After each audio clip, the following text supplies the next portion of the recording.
À Dakar, la décision française a été parfaitement bien accueillie. Il s'agit de l'allègement de la dette, vous savez, pour 35 pays très défavorisés.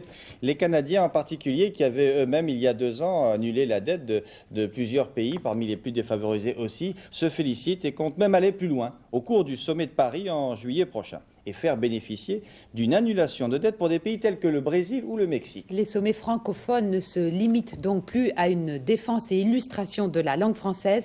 Ils élargissent et de loin le champ de leurs travaux. Gilles Rabine. Il fallait un geste pour donner de l'élan au sommet de Dakar. C'est François Mitterrand qui l'a fait, et d'entrée de jeu en donnant un coup de gomme sur la dette publique des 35 pays les plus pauvres d'Afrique.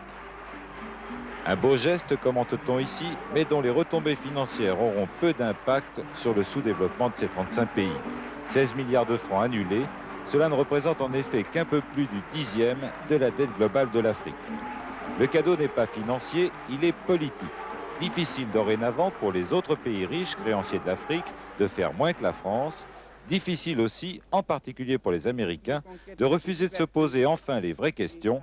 Il faut en finir avec le néocolonialisme des échanges économiques internationaux, disait hier à Dakar le président français.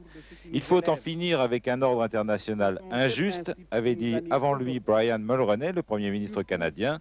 C'est bien de remettre la dette, ce serait mieux de trouver un système qui permette de ne pas nous endetter de nouveau, commentait ce matin le maréchal Mobutu, le président du Zaïre, qui recevra à Kinshasa dans 2 ans le prochain sommet de la francophonie. Revenons donc sur ce